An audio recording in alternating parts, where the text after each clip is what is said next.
The James Show Podcast. And the Minneapolis shootings are top story right now. I was monitoring the press conference on the break there, and when who is this guy? Is this Brian O'Hara again? Yeah. So the police chief gets up there, and Tim Walz gives a statement, the mayor gives a statement, O'Hara gives a statement, and that's all worthless. The only good part comes from the questions. Sorry, that's just the way it is. I don't know these guys. I'm not being critical of them as human beings. But then in the questions, it comes up. You know, you kind of have to dance around this because no one wants to seem like a bad guy. And the people who are asking the questions in the media, you know, some of them are political fellow travelers with these people. And so they're kind of asking around it. No one came out and said, hey, is this guy a trans? They said, hey, didn't this guy have a different name? Yep. So the question was about the suspect, and he had a name change at some point in the past. I cannot confirm that other than confirming the identity, the name that I gave you, the age. That is the suspect. That's the person that we believe has caused this. Chief, you mentioned these videos posted on YouTube, presumably scheduled to be posted right after the shooting. Is there anything that the suspect posted days prior, months prior, that could shed any light on your mindset? Yep. So the question... Did you hear his question? To see if he rephrases it correctly.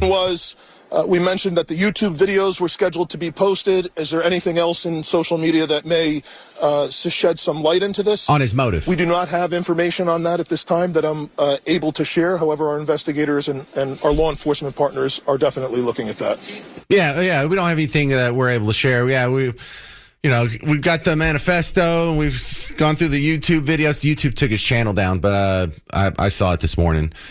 Hey, I've got one.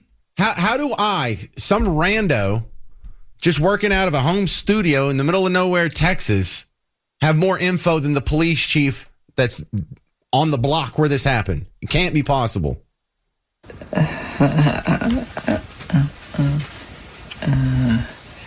I'm the woker, baby. Why so curious?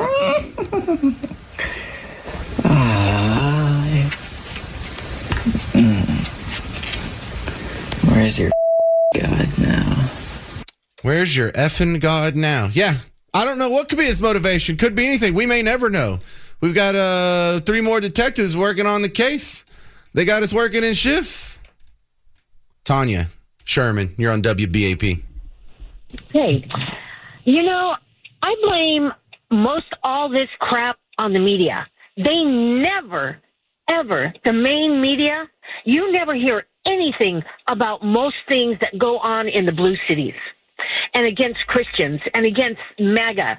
These people are psychotic. And I will tell you, where is the mother? Why did she not see something going on here and say something? I'm not going to blame the guns because there are so many responsible people with guns. Me, myself, also. But I will tell you, this whole media needs to be shut down if they're not going to speak the truth, if they're not going to speak what's going on in the news with regular society or just everyone. They're so biased and so I'm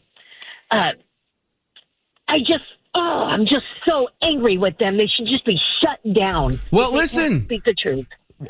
We can do it if we really stood up and made a fuss here.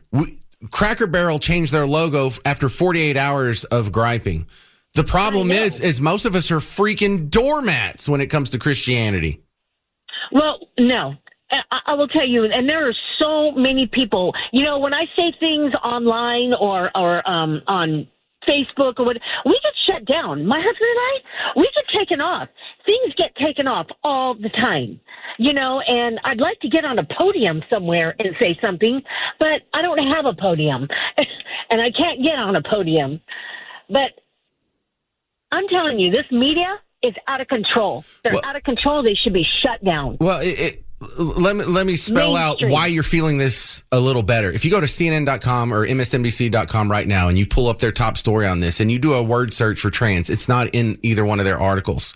So they will obfuscate and lie by omission on the story of dead children, and there's still 7 children with critical injuries fighting for their lives right now. It is dead children are less important to them than protecting their sacrosanct political narrative, and that is sick. When your politics are more important than dead children, you need to really do some examination. Or this DEI crap. They don't want to name a transgender person. Oh, I'm sorry. Did we offend the 1% in this gosh darn nation? Holy cow. Did we offend you? Oh, I'm sorry. No. Well, and that's just what they should say. This just for a reminder, Tanya, this is how it's reported when a white cop kills a black man. Now, whether he says a racial slur or not, just the fact that they exist. Images now circulating on social media of a black man dying after being shot by a white police officer. The Justice Department is investigating the death of Alton Sterling, a black man shot to death by a white police officer outside a convenience store. In the past 48 hours, 2 more American cities have been convulsed by the fatal shootings of African-American men by white police officers. Yeah, and if they're not willing to have the full conversation, then all these people that are like, we need to have a conversation about guns. No, you're not ready to have a conversation. You're not. You're not. I grew up in L.A., and I lived right in the same area where, what's his name? Rodney King. Rodney King was killed, and the riots were happening. I lived right there. Right there. Okay, I used to go to the place right there in the same place where he died. And it's bullcrap because everything is racial. When it comes to that, they will play the race card like nobody's business. Oh, but don't worry about other innocent people and all the things that are being destroyed because of these stupid idiots pulling the race card on TV or on the news all the time. Just quick correction there, Tanya. Rodney King didn't die at the hands of the Los Angeles police. He lived to smoke crack another day. We will continue coverage of the Minneapolis school shooting right after my next guest, Jeremy Rosenthal. Finally, something fun for this show. Always like your segments. Thanks for coming back on the James Show, Jeremy. You said something fun? That's me, and that's me? On a day like today, when I'm talking about dead kids, you are a ray of sunshine, sir. You're like a fresh bowl of Fruit Loops in the morning. Man, okay, well, yeah, rough day. You got it. Sorry. Yeah, I stepped in the bear trap on that one. But yeah, let's talk law. Let's do it. Yeah, so I need your help on this one. Donald Trump wants to outlaw flag burning. The Supreme Court, and I think most people recognize that there may be some constitutional issues concerning free speech with that. So even if I dig into it and read the executive order, some of this stuff doesn't, it flies over my head. So is there any way this could be constitutional? What's he trying to do here? It would be very hard to get that to work. Actually, the case, believe it or not, that outlaws or that makes it First Amendment protected activity is actually a case out of Dallas, and it was I believe it was at the Republican convention in 1984, which happened in Dallas. A man was arrested under a Texas law for burning a flag. It went all the way up to the U.S. Supreme Court, and the U.S. Supreme Court in 1984 said, no, this is protected speech. And you can't make it a crime to do that. So there's binding precedent on point. Then again, you've had Roe v. Wade, which was overturned. Supreme Court precedents get overturned. I don't know that this is going to be the court that you want to do that with. They tend to be sort of libertarian, if you will. And if anything, they kind of take a more hardline stance on the Constitution, including speech. The Fifth Circuit in New Orleans is the most conservative court, probably federal court that's out there, and they just told Texas A&M, West Texas A&M, that they have to have drag shows on campus. Dang. So I don't know that they get very far. Okay. Well, is he trying some other angle? Because I know he's not going to just write on a piece of paper, it's illegal to burn an American flag, because there's going to be all kinds of obvious exceptions to that. Like when a flag is retired from service, isn't it burned as part of the honorable procedure or proper protocol or whatever? But also, I imagine Donald Trump's not worried if you have like an American flag sticker and you burn it in your own backyard away from the prying eyes of the general public.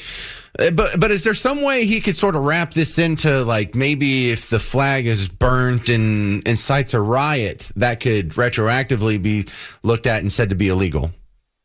Well, if you start a riot or you do some act that could start a riot, that would be conduct and not necessarily speech.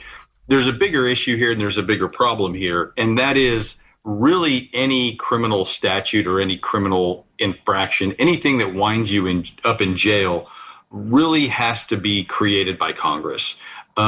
You have civil law, which where you're fighting what? That's that's my next question. Even if he does find a way that's constitutional, shouldn't it go through Congress first?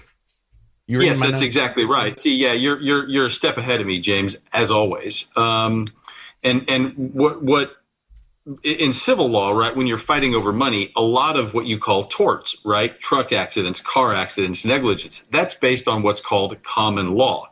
And those are things that we imported from England or France or from wherever we got our laws from in the 16, 17, 1800s. Criminal cases always have to be statutory because you've got a due process right to know what's legal and illegal. So the president of the United States cannot, by executive order, make a crime or something that could be jailable. And I'd hesitate to think that he could even make something that would have civil penalties as well, because that's a taking also. So I think it's good politics and good optics for him. I don't know that it works. All right, we're talking with Jeremy Rosenthal, TexasDefenseFirm.com. Now, I think he does have the right and doesn't even have to go through Congress if he wants to, like, revoke visas or green cards or residence permits or, for people who are foreigners and not citizens to use that against them in deciding whether or not they're allowed to stay. Is that legal? He's got a lot better chance of being successful with that. Because immigration is controlled by the federal government, because ICE is an entity that's controlled by the executive branch. The way to think about our government is literally the executive branch. He executes our laws. He enforces our laws. That's what an executive is. That's what the framers really intended. You guys over there in the courts, you guys interpret. You guys over here, you pass the laws, and your job is to execute the laws. It's turned into obviously there's practical things. There's foreign policy. There's the military, and so his powers are obviously more extensive than that. But ICE would be a lot more close to enforcing laws that are already on the books than really any of the other topics. So I think the answer to that is yes. All right. Well, good chat, Jeremy Rosenthal. Do you think a year from now flag burning will still be legal, or will there be some changes to it? I think it will still be protected by the First Amendment. Texas, I think the statute is still on the books. It's just you have a First Amendment defense to it, and it wouldn't be prosecuted. It's just the same as in abortion in Roe versus Wade. That was on the books in Texas, still on the books. When the Supreme Court comes out, I don't know that we take it off the books. It's just sort of a nullity. And then if the court ever permits it again, did you say a nullity? A nullity, right? I mean, it's there, but look, to repeal a law, the legislature's got to repeal it, and the legislature in Texas just kind of, when it comes to abortion in 1972, 1973, when Roe gets enacted, this happens a lot. A lot of times they'll kind of cross their arms and say fiddle-dee-dee, well, we're not going to take it off the books, even though the Supreme Court says we can't ever enforce this, you just can't make us erase it. And nobody really cares. So you do have laws that are on the books that have been overruled or have been just unconstitutional. Now, most of the time, legislature is going to fix it. There's a statute in Texas. It's I'm going to ridiculously dork out on you, James. Are you ready? You got 30 seconds. Yeah, 30 seconds. Chapter 4207 is harassment, which is a lot of speech-related conduct, a lot of conduct-related conduct, making a phone ring repeatedly, threatening messages, very, very intensive. And the courts go in there and hold that constitutional, unconstitutional all the time. They go back and forth. And the legislature does go back and fix it. That's what ought to happen and typically does happen. But we have a lot of dead wood in there. All right. Well, good chat. I learned a little bit today. Thank you, Jeremy Rosenthal. You can find him at TexasDefenseFirm.com. Thank you, sir. Thank you. Of the people who were listed as critically injured, life-threatening injuries. Mike Traina was passing along right before the break that all of them are expected to survive. All right, finally some good news here. But I'm not too happy with the reporting on it thus far, and I don't think I'm going to feel much better after the day's over when I continue to watch the reporting after the James Show, because this is being billed as just another school shooting. No, this is another anti-Christian attack.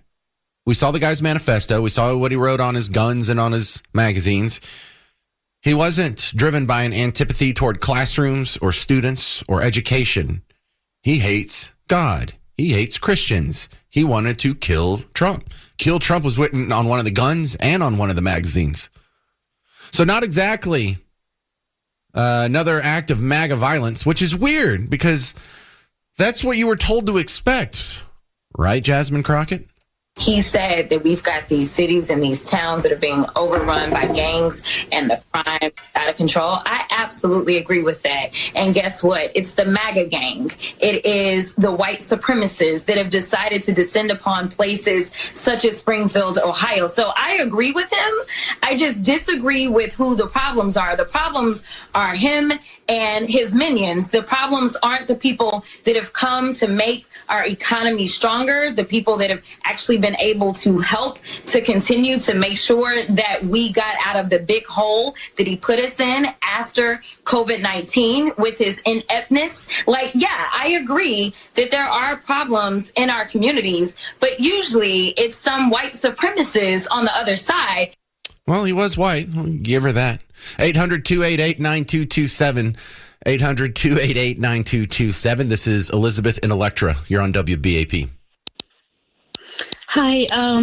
I just wanted to comment on a couple of things about this issue. One, I really think that every American has the right to bear arms, and they should always be able to defend themselves and to be able to carry. That's one. Two, I think President Trump should institute like some sort of national internal security like Israel, where there's like maybe a mandation, or I don't know if the Constitution suffices for that, but I know over there every Israeli carries that is old enough to, and I think that's what needs to be done. I'm Christian, and there's people that I know of that have gone through such events before, and it's tore me up. It still bothers me, and God saved me and my kids from that sort of thing. Yikes. I can't explain this. I don't want to explain it. I don't want to give details. But I will tell you one thing, that I think that's what needs to be done. Everybody needs to be able to defend themselves. So this is something that comes up every once in a while where I get the thrust behind you wish everyone would carry, you wish everyone would be armed. I don't go that far. I think everyone who is comfortable arming themselves should definitely arm themselves and carry, and they should be allowed to. I think we should encourage it more. But there is an interesting part of the Sikh religion. They have a kirpan, and a kirpan is just a little dagger that every grown man, if you're a Sikh, has to wear. You are required to be armed at all times. Now, I don't know a whole bunch about the Sikh religion, except just a very shallow view of it. But I like that part. There's something to be said about that. Now, today, do they all carry a dagger or, a little sword? Yeah. And I've actually met Sikhs and asked to see it, and it's dull. The one that I saw, the one that I was comfortable enough asking a guy, dude, you're one of those guys that carry a blade? Can I see it? Sure. So, okay. There's something to be said about that. And other cultures have agreed with you at that point. And it used to be, it feels like in America, when you see the spaghetti westerns, it was quite a normal thing to see most men not only armed, but open carrying. the John Wayne movies and the old spaghetti westerns, there wasn't nearly as much violence and crime, and people weren't so flippant about using their guns as depicted in Tombstone. But it wasn't looked at like, oh, guns are scary, or that guy has a gun. What's wrong with him? And I see people freak out online. They're like, I saw a guy with a gun on a holster in a Walmart, and I just don't see any reason for a guy to need a gun in Walmart. This is just crazy. I'm sick of this place. I got to move. I hate Texas. No, that's the wrong attitude. That is the wrong attitude. The only thing that stops a bad man who's intent on committing violence is a good man who's even better at committing violence. My next guest, Ethan Watson from the Young Voices. Welcome to the James Show, Ethan. Thank you so much for having me on. All right. A couple of interesting national political stories here. The Department of Justice doing these interviews with Ghislaine Maxwell. There's no other reason for her to cooperate unless she's getting some kind of deal. Do we know if they're working on a deal to commute her sentence or get her out of prison?